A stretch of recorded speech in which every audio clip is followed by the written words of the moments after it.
You know, it's kind of wild to think about, but the same artificial intelligence that picks your next song is also quietly finding its way into one of the most human experiences there is, childbirth. So let's get into it because AI is stepping into the birthing room, and honestly, it's about to change just about everything.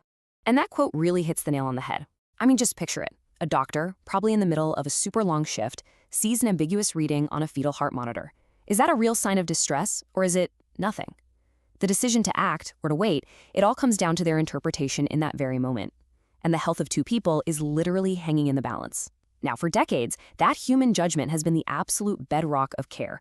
But in a place where seconds matter, you always want more clarity, more foresight. And that's exactly where this tech is starting to offer a real helping hand.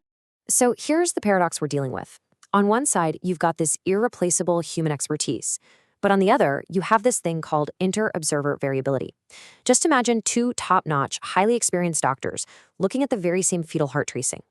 One might say, uh-oh, I see a potential problem, we should act. The other might look at it and say, nope, that looks like a normal variation to me. That's the issue right there, and it can lead to totally different outcomes. AI brings this objective, incredibly consistent lens to that exact same data. It doesn't get tired, right? It's not influenced by the tough case it saw an hour ago. It just processes patterns with machine precision. Okay, now this is where things start to feel like they're straight out of science fiction. We're talking about moving beyond just monitoring what's happening right now and into the world of prediction. AI is basically becoming this predictive sixth sense for doctors, giving them a heads up on risks long before they could ever become emergencies. Think about the insane amount of data that comes from just one pregnancy. AI algorithms can dig through all of it. But what's really amazing is where it finds the clues. I mean, it sounds made up, but the tiny blood vessels in the back of your eye, they're like a direct window into your entire cardiovascular health. AI can actually analyze pictures of these vessels and spot subtle, almost invisible changes that can signal a higher risk for things like pre-eclampsia, and it can do it weeks, sometimes even months before any symptoms show up. And just look at these numbers. This tells the whole story. This isn't just a theory. For pre-eclampsia, which is one of the most dangerous complications in pregnancy, we're seeing multiple AI models with incredible accuracy. That prompt model, it uses those retinal scans we were just talking about to predict it with 91% accuracy. Another one, just using simple blood biomarkers, hits over 90%. So the bottom line here is that AI is giving us a way to peek into the future, and that means a future with healthier moms and healthier babies. All because we can act before a crisis hits. And the impact here is so real, you can actually measure it. Take gestational diabetes. AI isn't just flagging the risk, it's helping create personalized solutions. By analyzing a mother's specific data, it can help generate a nutritional plan tailored just for her. And the result? A 22% drop in macrosomia, which is when babies are born dangerously overweight. It's a perfect example of how AI can lead to direct positive health outcomes. So let's shift gears and head into the delivery room itself. Because during those critical moments of labor, AI is being developed to act as a kind of digital guardian angel, a vigilant co-pilot for the entire medical team. A really important idea here is something called bimodal analysis. See, for a long time, monitoring was all about the fetal heart rate. But that's only half the story. You get a much clearer picture when you analyze the heart rate in relation to the uterine contractions. And that's something AI is amazing at, processing both of those data streams at the same time to get a way more complete and accurate read on how the baby is doing. And now for another giant leap forward. Get ready for this concept, the digital twin. Think of it like a flight simulator for a pilot, but for a baby. It creates a safe virtual space where doctors can actually test how a fetus might respond to different interventions or stresses during labor. This helps them pick the safest, most effective path forward in the real world. How cool is that? So how does this whole thing work? Well, it's basically a continuous loop. First, sensors are gathering all this real-time data. Second, that data gets fed into this super sophisticated virtual model of fetal physiology. Third, the AI gets to work, looking for patterns, flagging potential problems before they even happen. And fourth, and this is the most important part, the model is constantly learning and updating itself, giving doctors these incredible, actionable insights to help guide their very next move.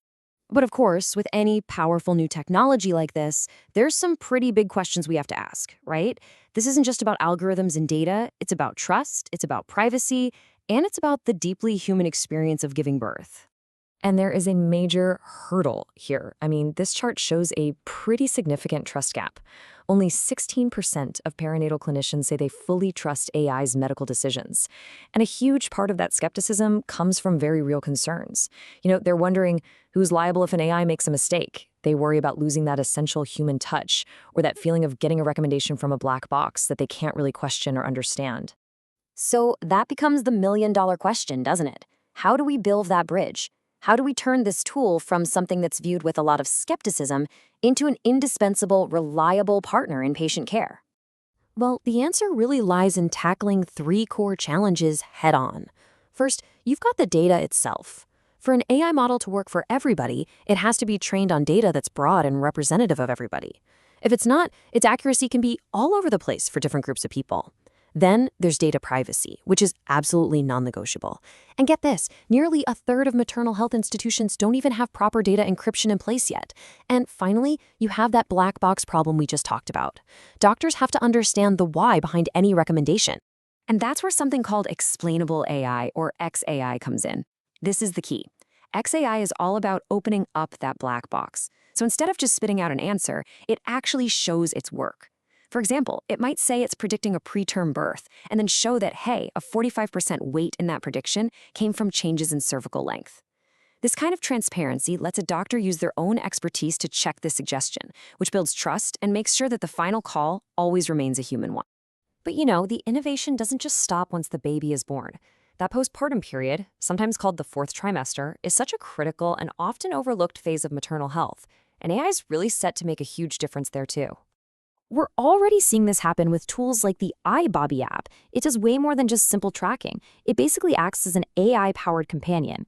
And what's really powerful is its ability to help monitor postpartum mental health through daily check-ins, offering personalized resources to new moms who are navigating what can be an incredibly tough time. And this one really gets to the absolute heart of it all. The goal of AI in medicine is not replacement.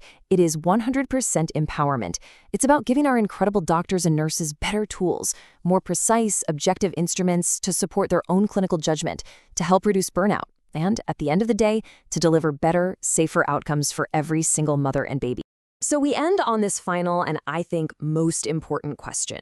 This technology is moving forward at an unbelievable speed, making the process of birth smarter and safer. But the ultimate challenge is making sure that these incredible advancements don't just help a small few. How do we make sure that as birth becomes smarter, it also becomes fairer and more equitable for everyone, everywhere? That is the conversation that we all need to be having.